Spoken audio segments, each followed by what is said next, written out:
And what an emphatic overtaking manoeuvre it was. It was judged, it was commitment, it was bravery. But equally, Michael Schumacher, I think he went to the limit, but he also knew that he was going for a world championship.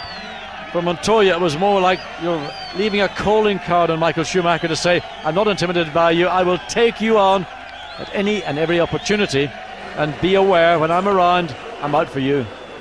Into the Toyota pit now, and Alan McNish preparing to come out for the next 45-minute session, and we are just a few seconds away from the start of this final free practice session. Alan looking confident and composed. The time's a little slower, it has to be said, from Toyota this morning, but he was only 0.2 of a second slower than his experienced teammate. Mika Salo, 35 years old now, he's contested some 95 Grand Prix in his career, and Alan McNish, the oldest of the rookies this year at 32, but he's only completed 2 Grand Prix, and yet within 0.2 of a second this morning on a track he's never visited before, so good performance so far. Well, he was 1.3 seconds slower than his time yesterday. We felt that he was on a low fuel load, he had new tyres on, but it is a good performance from McNish. Of course, Mika Salo very much more experienced, but Alan McNish probably also equally underestimated in his ability as a Grand Prix driver. Eddie Irvine, well, what a tough season he's having, and very likely to see changes, I think, in terms of where he'll end up next year if things continue as they are. He's not happy with the team's performance, and the team perhaps not always happy that he's giving his 100% commitment, so we'll have to see what happens, but I'm sure that he will apply himself this afternoon in qualifying. Just before the cars come out though, we've got a chance to catch up with Mark Webber, who's talking to Nick Damon. Mark Webber, this is actually quite a different Grand Prix weekend from the previous two. Firstly, you know the track from last year's 3000, and also you haven't been centre of the local attention. Yeah, it's been quite nice away from the track, actually. We've had a bit of time to ourselves. So Melbourne and Malaysia was very busy for sure in terms of the sponsors of the team and also my home race in Australia. So it's good to be here in Brazil. It's an interesting little circuit and interesting place as well. So it's good fun. What are the differences about going round here in an F1 car compared to a 3000?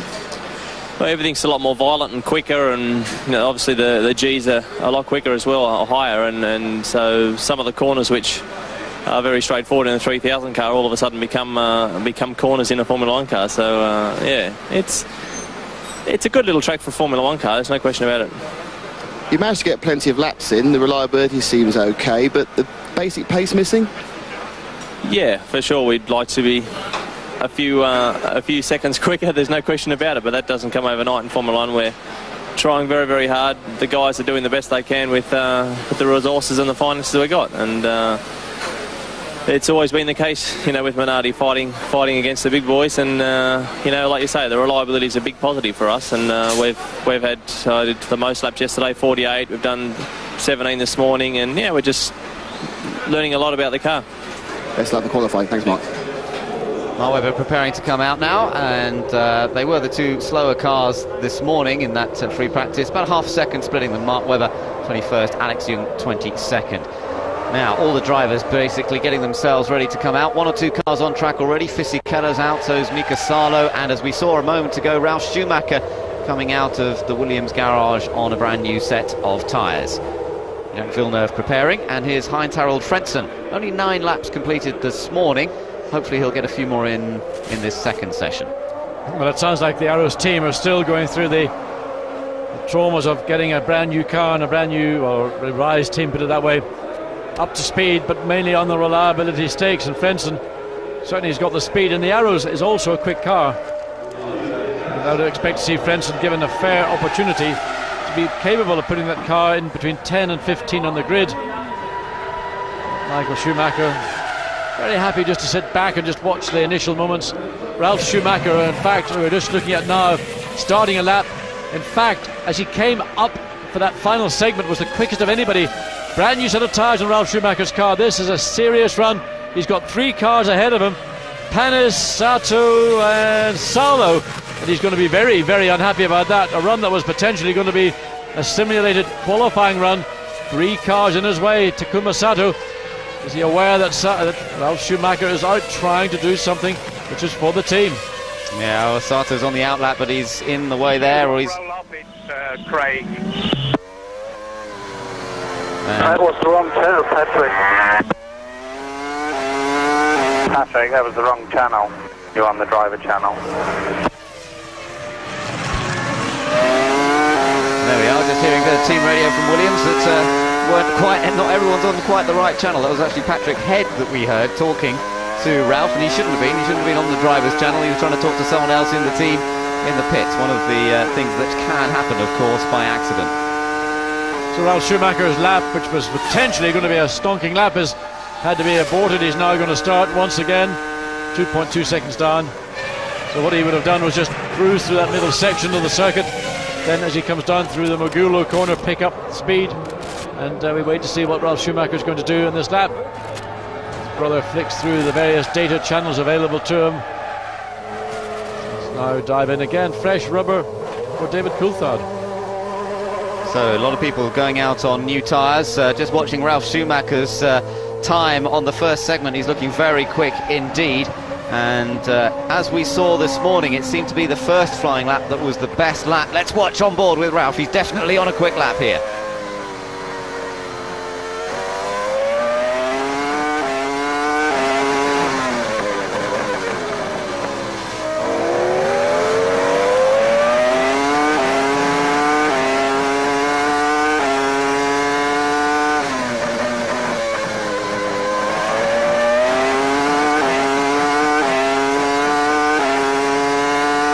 This should go fastest overall this lap, not the overall fastest time in that mid-sector, but close to it. Let's see, this should put him to the top of the table at the moment. Yes, it does. Fastest overall, a 13.769, and that puts him beneath last year's pole time. First driver we've seen all weekend who managed to beat Michael Schumacher's 2001 time, and he continues on.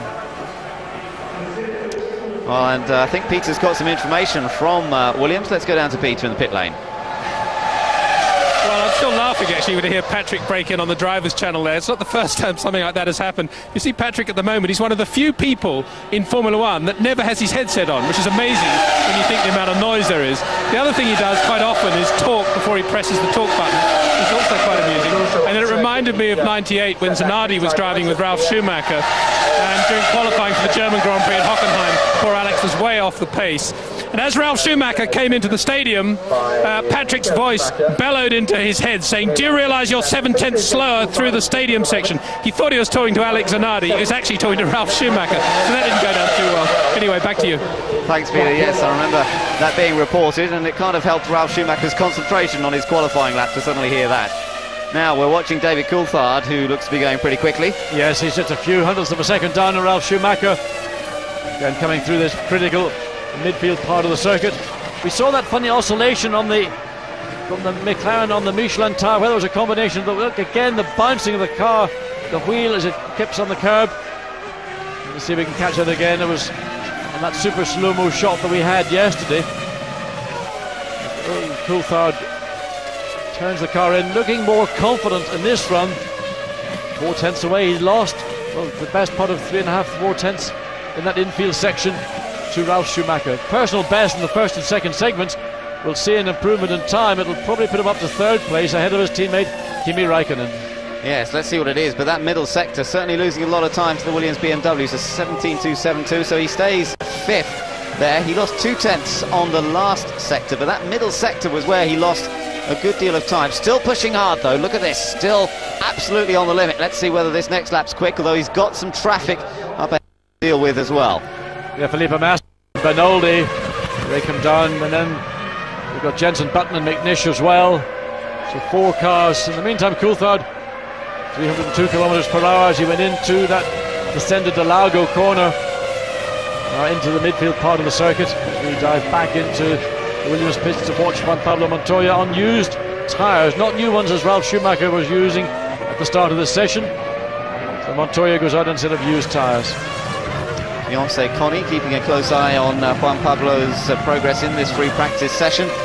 Coulthard still on a pretty good lap, although we're looking at Kimi Räikkönen here for a moment. Kimi's been pushed back to third place. He was fastest for a little while earlier on this morning, remember, and it looks as though Coulthard's actually backed off perhaps a little bit now on that lap that he was doing. So McLaren's perhaps needing to find a bit more pace through the midsection. Coming up to the last corner here, second gear, and then early on the power. You've got to getting good traction out of that left-hander up the hill, which determines speed across start-finish line. All flat out along here. It's curving, but this is all flat out, and the Mercedes V10 engine wailing away here, approaching 18,000 revs.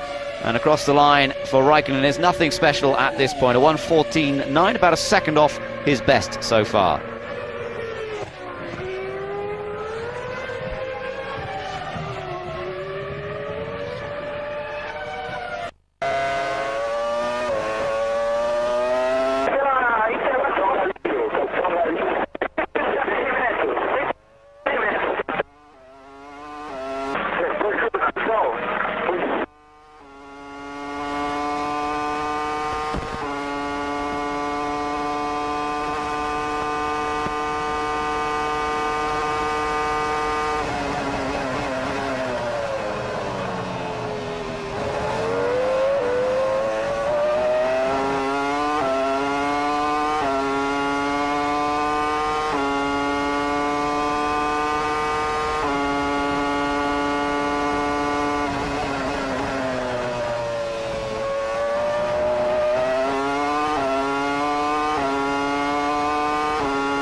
So that's quite a lot slower than his best to date so far.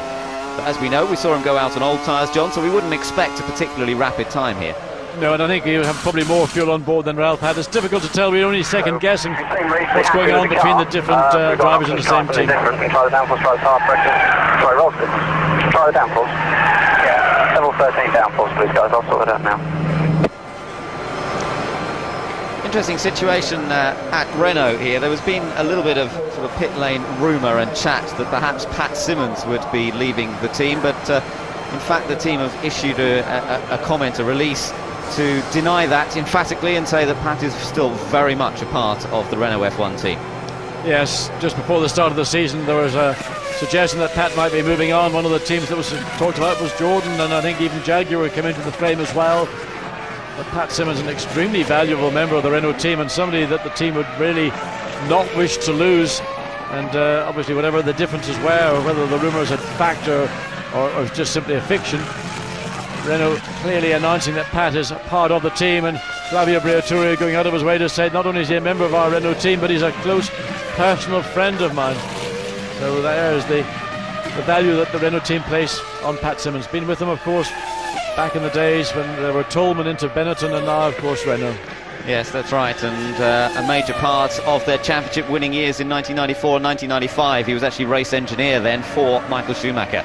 Across the line then for Rubens Barrichello, 14.744. He is currently in 4th position, and plenty of Ferrari fans cheering both him and Michael Schumacher on this weekend. Michael locking up that right front, though, doesn't cost him too much time, but it won't do the tyre any good. Well, Michael pushing very hard. It doesn't look like it's going to be anything particularly special. Half a second down at the second segment, but certainly pushed very hard. Normally you don't see Michael Schumacher pushing this hard if it's not a qualifying run or in the race itself. Tough test for this new 2002 Ferrari at one of the bumpiest tracks in Formula One. It's certainly the chassis takes a huge pounding here. Let's just take a look at the super slow-mo. Look at the bouncing as they come into that first corner. This was where Michael spun yesterday.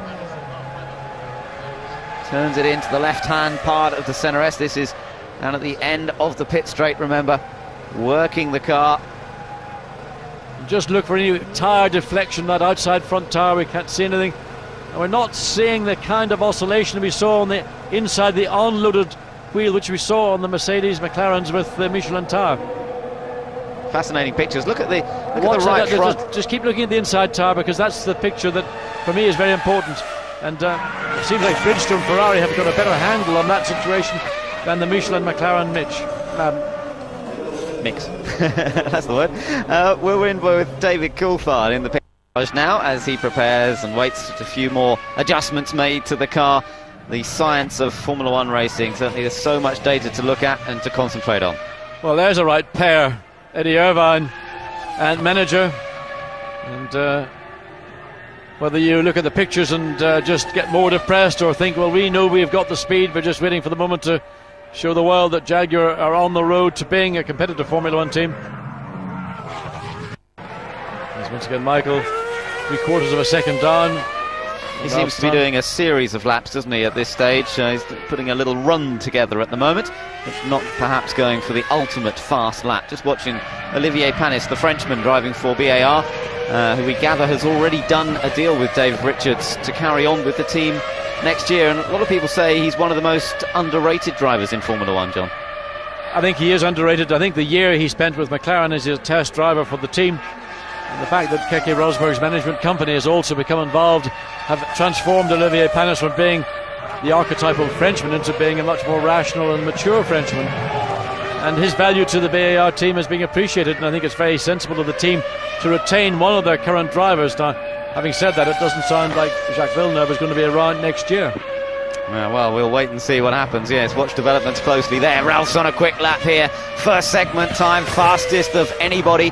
That brings purple times on the data screen, and now we'll, in a moment or two, he's got a couple of corners to go through to get to the second sector point. A little bit of a lock up there, but nothing too serious. He was able to hold the car online and now drops down through that fast left-hander.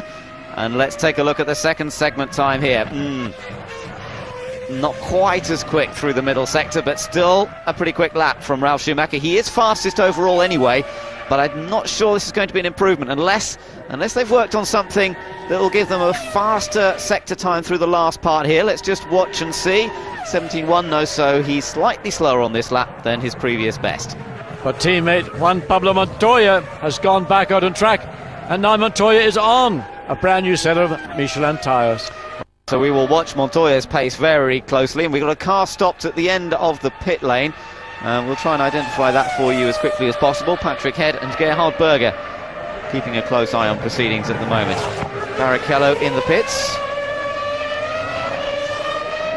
It's Frentzen who is stopped down there at the exit of the pits, and that's unfortunate. It just doesn't get any better, does it? I mean, it's why are Arrows are having all these problems? Yeah, that is disappointing, and he didn't do that many laps early. Sato's off. Sato's, has he hit something? Yes, he certainly has. He certainly has taken the front wing off. Look, there's that high friction tarmac. Previously there used to be a gravel trap there. He went into it sideways. The reason that tarmac is there is to prevent a car going in sideways and possibly getting a bite and rolling over. So another exciting day for young Takuma Sato. That is up at the Ferradura corner. One of the corners I think is the highlight of this Interlagos racetrack. Not too much damage, but you know, you don't need this. He's lost the chance to do a simulated qualifying run. The team will have to wait till the session is over to get this car back, to give it a good check out. Let's look and see what happens. Well, in fact, it's on the exit of Ferradura. It's coming into La Ragna. Yeah. There he goes. He got on the curb a little bit, yeah. He got on the curb coming out there, and then that just seemed to flick him off. And as you say, John, that's really what he didn't need. And remember, he's already got a penalty today from missing the red light coming out of the pit lane yesterday, which means that his second fastest qualifying time will be the one that determines his grid position. So he is going to have to really be up against it in qualifying, trying to put together two excellent runs, but the second fastest one will be the one that actually determines his grid place. Well, it's all about maximum attack from Takuma Sato, but that one was just too much maximum. And you know, a young guy like this who's got just natural speed, he's just a really, really quick driver. Always begin to get him calmed down, get him sorted out, and use his brain in combination with his speed. But of course, putting himself a bit on the back foot, apart from anything else, he's going to lose his fastest time as the penalty for going through a red light on Friday. Another practice start for Michael as he comes back into the pits. Montoya is still going quickly on track. His first flying lap wasn't particularly quick, but he's on a good lap once again, so we'll monitor that as closely as possible. Here we are. There is Juan Pablo, and you can see that by the body language of that car that he's on a quick lap, carrying much more speed than we saw earlier. Well, let's hope all the yellow flags are in and the lights are out, because if Montoya has gone through those at racing speed, he will have that lap certainly taken off him. But more there he goes.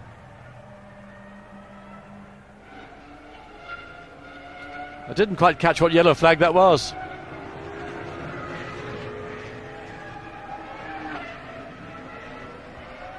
Interesting, yes, yeah, he's talking about the yellow flag still being out, but remember they've got yellow lights in the cars nowadays, and from what he was saying I gathered that the yellow light was off in the car and yet the flag was still being shown. I think that's what he was talking about. Well, you know, there can be a reason for that in the car, but the fact is the yellow flag was still out. He went through it at racing speeds.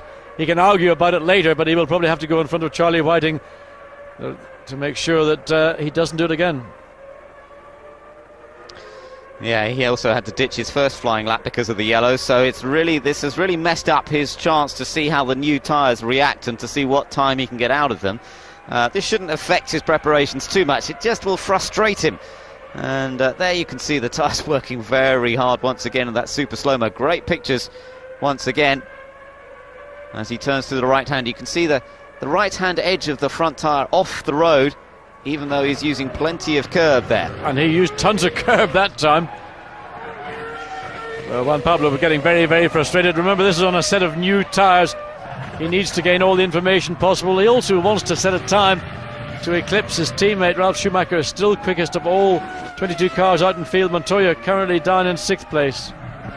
7/10 down on the split as well, so this isn't going to be quicker than Ralph. I think the best of the tyres is long gone. Let's watch from the onboard here.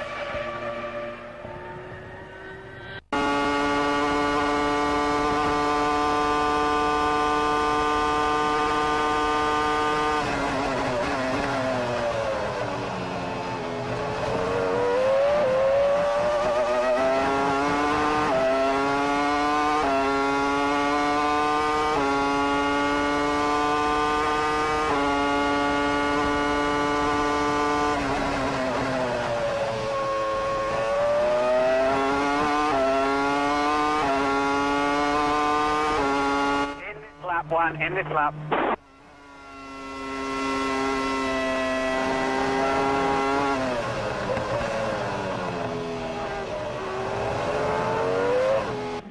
Don't forget to cool the brakes, Stone. Remember, man, cool the brakes. Stop in the box.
has lost, but it's an interesting lap this, John, isn't it, in Interlagos, because there's a couple of areas where you need bravado, and Alan McNish was talking about that yesterday. To see the time, there he is, third fastest. You need bravado in a couple of places. You've got some blind turn-ins and some quick corners, but those infield section, you need good patience, and you just need to wait a little bit. Yes, you do. That, by the way, was the quickest personal best for Raikkonen. Still stays in third place, but in those very slow corners, it is easy to overdrive going into them. One of the things that racing driver tends to do is that they believe that the later they brake into a corner, the quicker the lap is going to be. It doesn't work like that. Late braking is only good for one thing as a racing driver, and that's being able to overtake. Now let's watch Felipe Massa in the Sauber, the young Brazilian, really on a quick lap here. This should have moved him up a bit from his current 10th place. Let's just see. No, in fact, he doesn't improve his position. 15.4, he was 0.2 of a second slower than his previous best. But again, showing some good consistency here. And we'll see whether he can put in the quick lap that counts in qualifying a little later on this afternoon.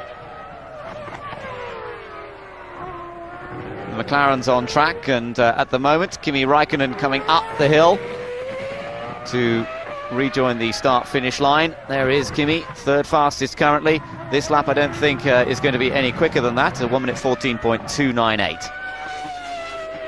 And teammate David Coulthard also out on track. We got a very brief glimpse of the Scotsman as he was down in the middle part of the circuit.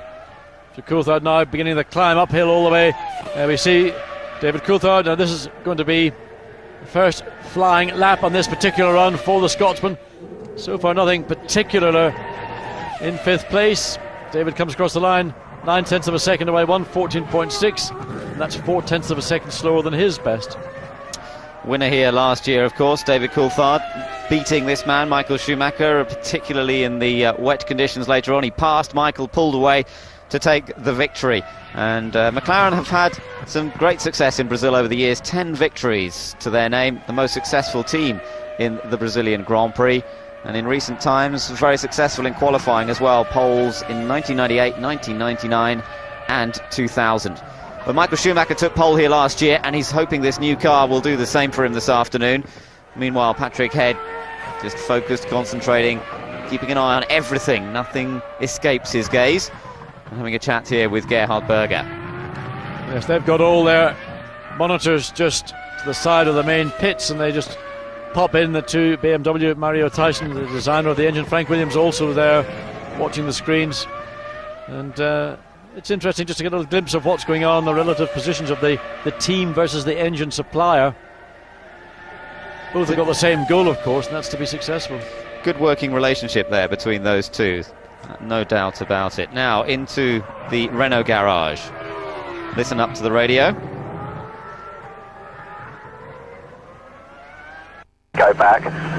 We've got a couple of changes to make on the engine and the cooling, and we'll get ready to go. We'll change tyres at this point, please, guys. One problem is that the tyres are starting to go off a little bit more now.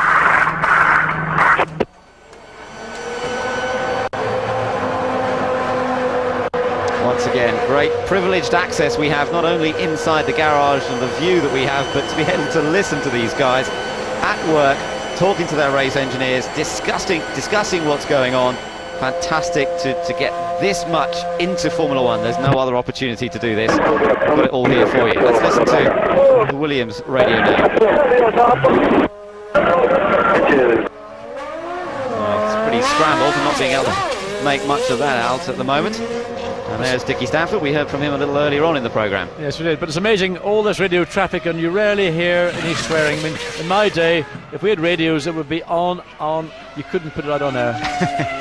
Well, Montoya's been known for the odd comment, hasn't he? But it's usually in moments of extreme, I have to say, and you can't really blame him for one or two of the things that's happened. What's Eddie up to here? Well, up again at Ferradura, Eddie, whether he took his eye off the track, maybe he spotted a senorita. And where he is in the grid, he could spot quite a few. And I mean, again, I think they made a fairly serious change to the front of Eddie Irvine's car to give him the kind of front-end bite, and the trouble is it's biting back at him. Yeah, it's not looking good at all, is it? He's all over the place at the moment. Eddie Irvine, he's down in 21st position. He was actually on a pretty better lap before. He had set a personal best time through the first sector, so maybe he was pushing just a little too hard and then got on the dirty stuff and then lost grip from muck on the tyres, but he's way down in the standings. His teammate De La Rosa, though, is in 12th position, so that's a little better. And he didn't like that one little bit. Whatever the changes were made to his car, maybe he's going to come back in and say, I think, guys, we went a step too far. In the meantime, this is again a review of what happened to Eddie coming up into Ferradura, turns in. Oops, Daisy, the back end didn't step out. Now Eddie's got cat-like reactions, did a very good job to keep that car from going into the tyre barrier, in spite of all that new high-friction tarmac. That's a quick place as well. They're doing about 130 miles an hour through there, and you do not want a car reacting like that. Eddie certainly didn't like it very much, and he's come back into the pits. Montoya now. Is he going to put together some laps? He's probably still running on used tyres at this point. We still have, as you can see, just under a quarter of an hour to go. Ben, the good news is he's got a clear lap. The only car on track ahead of him is Michael Schumacher, who's about 4 corners away. So this lap 1, the track is clear. It's in your hands.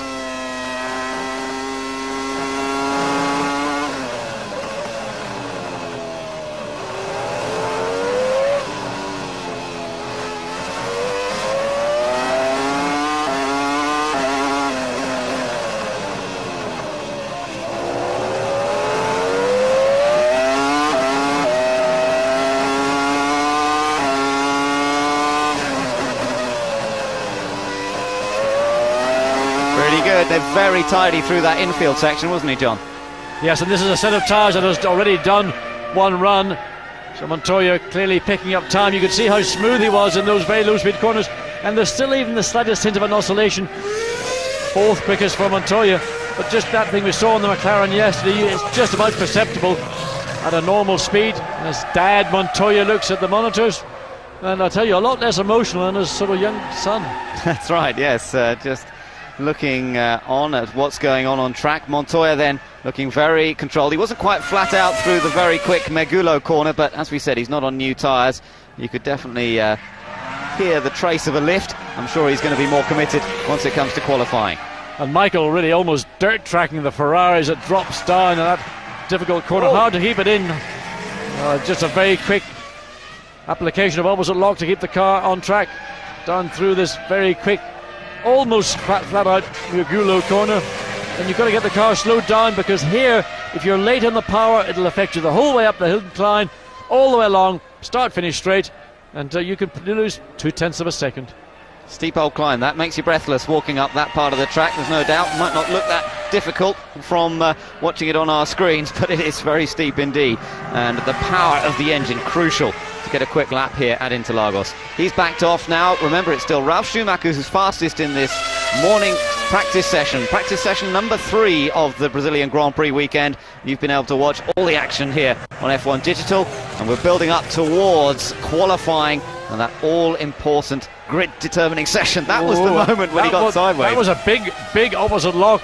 Michael Schumacher turned the car in, the back end just snapped out. He had to get almost half lock on to keep it in control. The balance, of course, Schumacher, legendary balance in a Grand Prix car. Practices still in his go-karts. Shouldn't call them go-karts, they're karts. Yeah, serious stuff. He keeps himself race fit in the off-season. When there's no testing, he's in a kart. Yeah, and of course last year he actually contested the Karting World Championship and did a brilliant job there as well. Meanwhile, we saw Heinz-Harald Frenzen's car being pushed away later. Peter, I gather you've got some news about that. Yes, just an update on Heinz-Harald Frentzen. Had a water leak this morning, lost time with that, and now has done exactly what R03 did yesterday, trying a launch control start and stall the engine. Oh, what a shame. They're having such problems with that launch control. At the last race at Malaysia, he actually stood on the brake. It tried to trip in before it should have done. He stood hard on the brake, and then there was an automatic system that then cuts the throttle to 0, and then it stalled, of course. So they're having all sorts of difficulties with that at the moment. I don't understand it. The electronics of this engine should not be any different to that with the Jaguar, unless they've done a deal with another electronics supplier. I mean, this is not rocket science. No, true. Although it is pretty, I wouldn't want to know how to try and work out some of those electronics. We're looking at Kimi Räikkönen. He's looking pretty confident, isn't he? Yeah, but I noticed Kimi quite often. He's got an ice pack on the back of his neck, just at the top of his shoulders. Whether he's suffering some discomfort and using ice just to take away any inflammation that might be building up. And also, when you saw him after the Australian Grand Prix, he had a bit of a flush on his face. So maybe Kimi's not one of these Finns that likes hot climates. Looking at the super slow-mo of Ralf Schumacher there. And once again, stunning pictures. And there's that oscillation you were talking about earlier, John, yes, the movement in the tyre. It's supposed to be something on the sidewall construction of the Michelin tyre. We don't see it so much with the Bridgestone.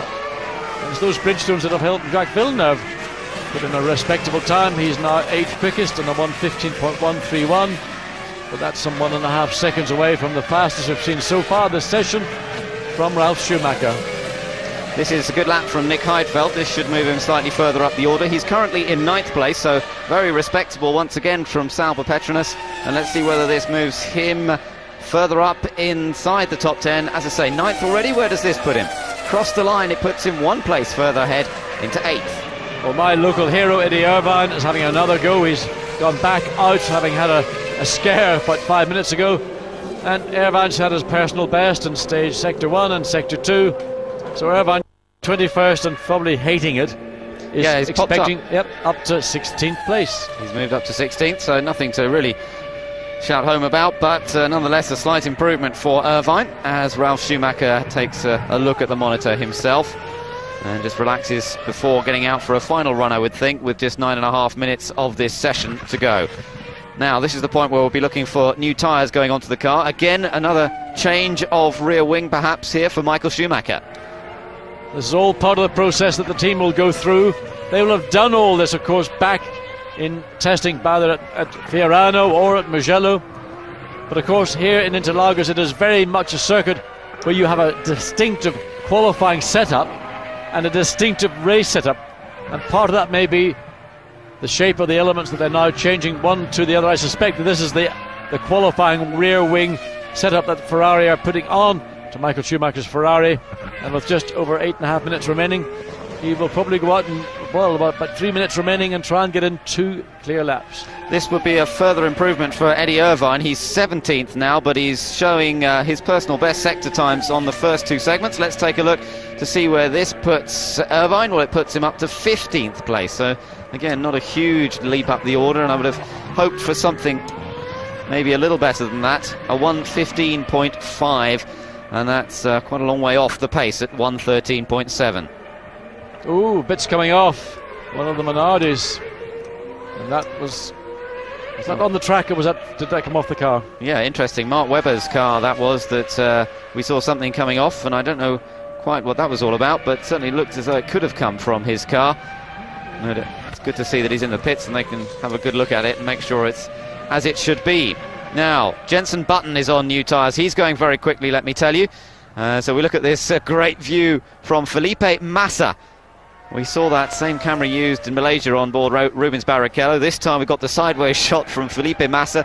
And there's a good look at the track and the environs of this Interlagos circuit. But he's stopping. Yes, he did. That's just coming up onto the beginning of pit straight. Something has caused Felipe Massa to have to pull off to the side of the track, and that's not a very good part of the track.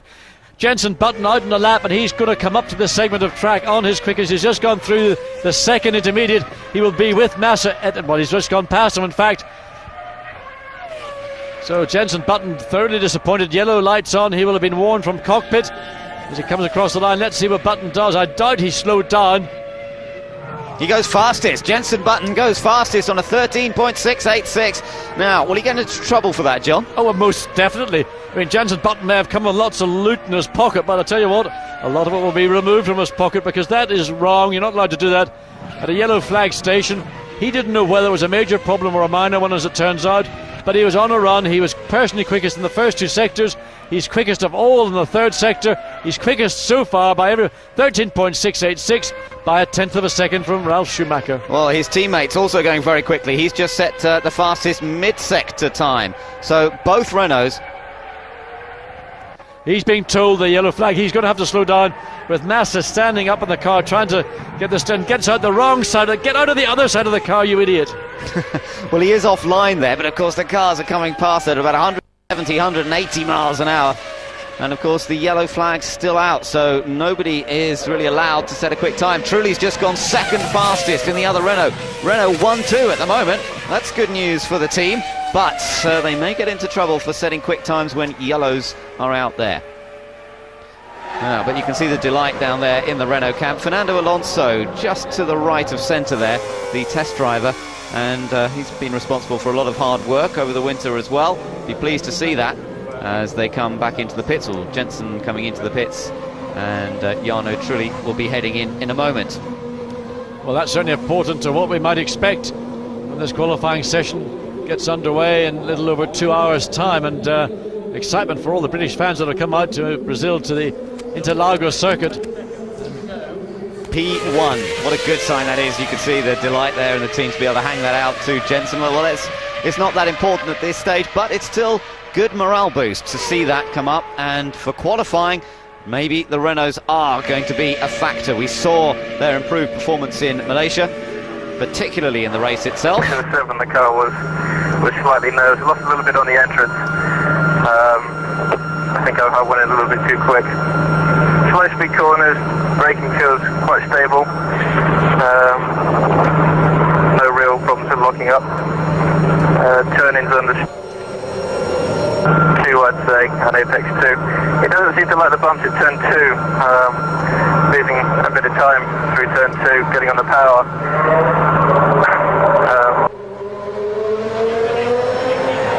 Some good stuff, some feedback there from Jensen. That must have been a true qualifying run, a 13.686, and now he's just giving the team the information they need. Well, David Coulthard has got to now contend with the situation. A car stopped on track, yellow flags, yellow lights, red flag, red lights. The session is being halted. 4 minutes and 10 seconds to go. Now everybody, of course, in the pits was going to be held up with that yellow flag, yellow light situation. They've decided, in fairness to everybody, let's get the Sauber out of the way and give everybody the opportunity to have that last 4 minutes of this session to go out and get their pre-qualifying runs in. So, red flag on the final free practice session before qualifying begins. The clock stops, as you can see at the top of the screen. 4 minutes 10 seconds will remain in the session once they've moved Massa's car out of the way. And that should be quite a frantic final 4 minutes, I think, because a number of teams and drivers wanting to put in a simulated qualifying run here. It's always a difficult call because, 4 minutes, well, what's 4 minutes to anybody? Leave the car out there. So what? It'll not change the overall scheme of things. But listen, Ferrari are all set to go for a qualifying run. No doubt McLaren are going to send out Raikkonen and Coulthard once again. There we look at Felipe Massa as he walks back up the hill. That car, I think he got out of the car on the left-hand side. But where's the guy's brain? Even though that yellow light was on, cars are still coming past you at speed. If something went wrong, dread to think about it. This is when Jensen Button came past when the yellows were out earlier on, remember? And apparently he did acknowledge the flag with a hand signal, but he still... what they tend to look at, John, in this case, is what sector time you did. Yeah, but Ben, in that final sector, he was the quickest of anybody. That's the reason why he's gone quickest of the entire field.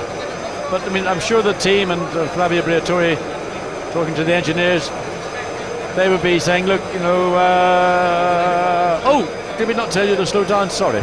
Well, they might be able to argue the case because, in fact, Ralf Schumacher still has the fastest final sector time. So Jensen might be able to argue the fact that, well, I could have been even faster than that. I did back off a little bit by 1/10 of a second or so let me off. Yes, but it's done on your personal time, not the quickest of anybody. Well, in that case, you might have a hard time trying to get out of it. But still, it's a very promising performance from Renault, and fantastic to see that they are beginning to make their presence felt once more at the sharp end of the grid. Great glory days as Benetton, of course, in the mid-90s, and then they've been through various ups and downs since then, but now that they're Renault again, they seem to be definitely on the up. Massa's car being pushed away. Shouldn't be too long before we get this session restarted. Well, did who's that, Michael or Barrichello, go through the red lights at the end of the pit lane? We've seen... That was Barrichello. We have seen Sato penalised his best lap for that offence. So if Sato gets the punishment, there's no doubt that Rubens Barrichello likewise should suffer the same fate. It's not working out for Rubens once again here in Brazil. Well, not to date anyway. No, well, let's hope that we'll find out soon enough.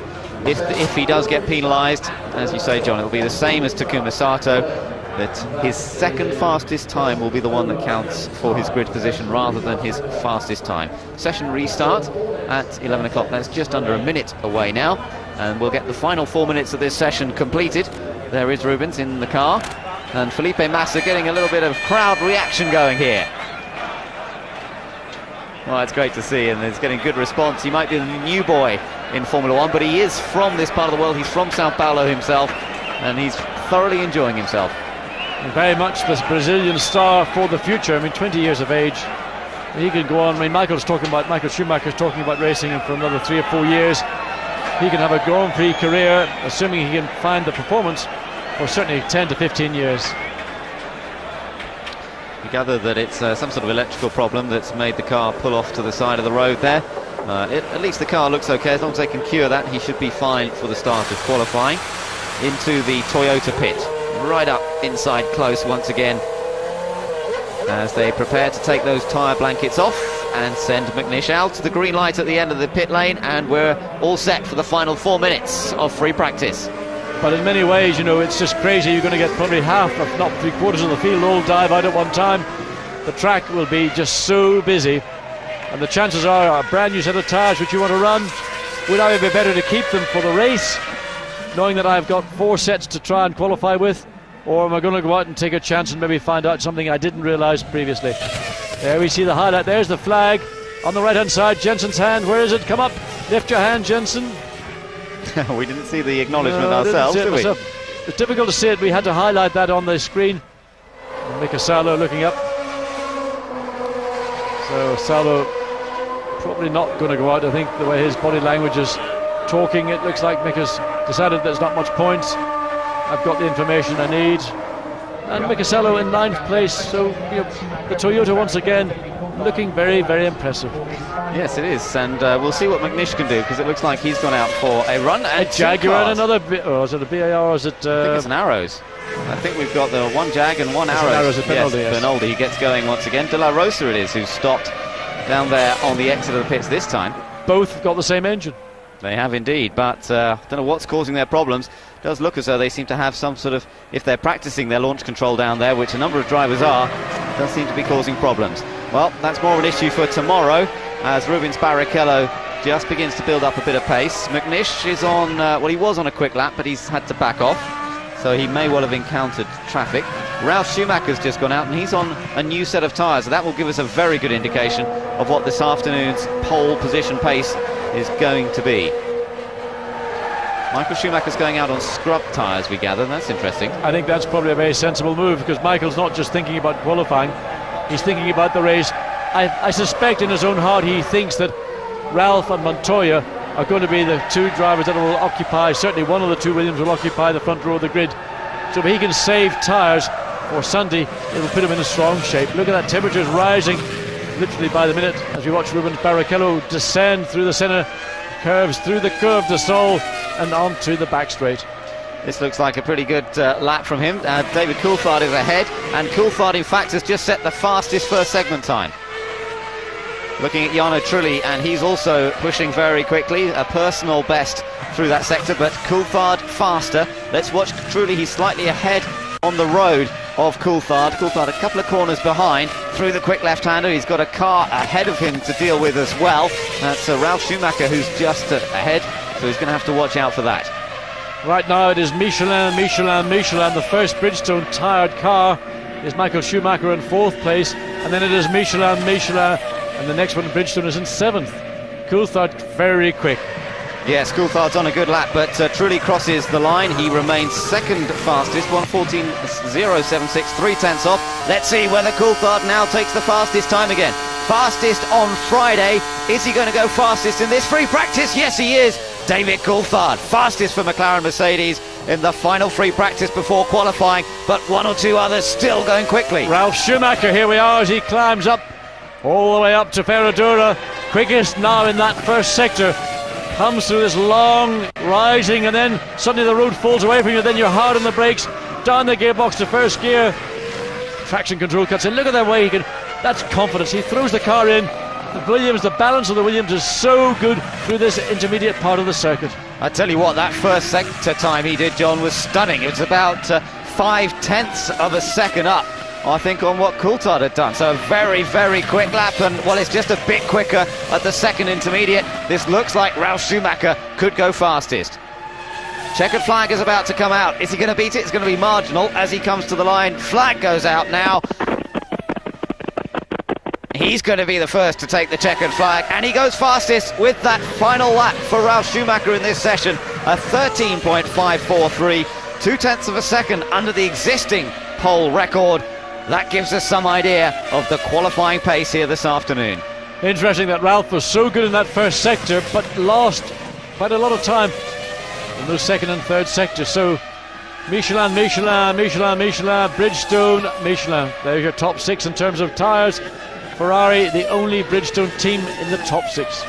Michael Schumacher, he's on a used set of Bridgestones, remember, and a second slower, so that's still very competitive. By the time he puts a new set of tyres on that car, he's going to be very much in the battle for pole position.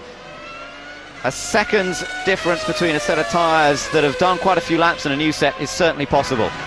So it looks as though McLaren are going to be much more of a part of this battle for pole today, John, than we've seen, and perhaps even Renault, because Renault only a 1/10 of a second off that time that Ralf Schumacher did. I mean, that's a real surprise. No one anticipated Renault being so quick right now, but again, we don't know how much fuel either team had on board. Now Peter's with Ron Dennis. Peter.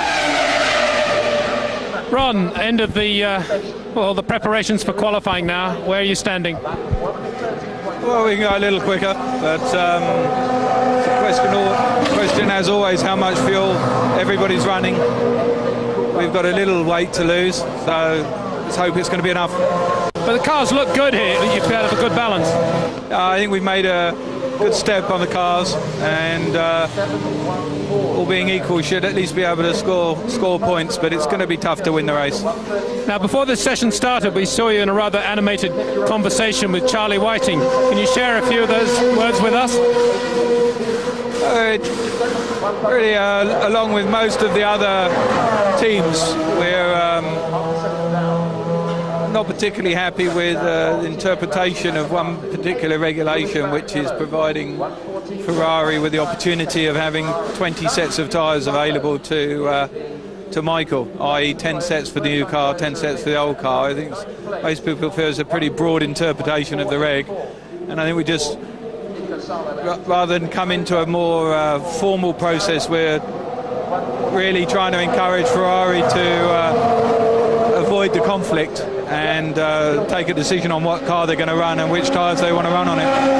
But if Michael is forced to run the older car in qualifying, would you then protest? It's too premature. I mean, I'm hoping it's become a non-issue. I mean, it's we're all trying to have a very harmonious World Championship, and it's much better that that this thing is resolved amicably. Thank you very much, Ron. So, interesting comment. We're just taking a quick look at the times here with Williams BMW ahead of McLaren Mercedes and then the Renaults, but don't forget Ferrari, because they will be right in that battle for pole. Yes, but Ron Dennis certainly thinking on his feet and trying to say the right thing and not step on anybody's toes. We have gone through the situation, we have looked at the rules, and I still believe that the way the rules are written, that little sentence where it says which such car may use, no one's ever thought of having two different cars or two situations such as this. So it'll be resolved, and as Ron said, he would like to see it resolved amicably, but I can't see Ferrari withdrawing voluntarily, I have to say. Looking on down the list, the top 10 were covered by just 1 second. We're looking down through the next 10 cars, and as we can see, De La Rosa in 15th place, Irvine in 17th, Sato, of course he went off in that session, ended up in 18th place. The two Minardis are at the back. They were just about 0.3 of a second off the pace of Frentzen. Now, Williams BMW do look to be in good shape here. Ralf Schumacher's ended up the session fastest. The man responsible for the BMW engine is with Peter right now. Yes, Mario Tyson. Mario, a bit of a scrappy practice session then, but right at the end, Ralf got in a beautiful lap. Yeah, it's going to be very tight in qualifying today. It was, I think, Michael still has something in his hands, because I didn't see him on new tires, and certainly Juan Pablo didn't get a good lap together. But your engines, I have to say, look brilliant around here. So far they do, yeah. I hope it stays like this. A trouble-free run so far? Yeah, it was. It was yesterday and today. And of course we are a little bit high here. We've lost a little bit of horsepower. How have you adapted to that? Well, it's it's another automatic thing. You just lose horsepower. You need not do anything about it. Is that a good thing or a bad thing in terms of reliability? I would say in terms of reliability, it helps. It helps because you have less stress, less thermal and less mechanical stress to the engine. Now, just for the avoidance of doubt, you're not going to be running qualifying engines this afternoon, I guess. No, we don't have any. Few more revs, maybe? No, not really. Not really. We run basically the same spec in qualifying as in the race. Okay, well, very best of luck. Interesting comment. Thank you, Peter. Interesting comment there from Peter, actually, talking about whether they're running qualifying engines. Eddie Jordan thought that BMW were actually building engines particularly for qualifying, but Patrick Head certainly denied that. Yeah, I think it was a slightly simplistic view of Eddie, maybe having an opportunity to talk and have the press prepared to listen to him. But they run development engines in qualifying, but they're not qualifying engines per se. Right, let's take the opportunity now to look back over the highlights of 2 frantic 45-minute sessions at Interlagos.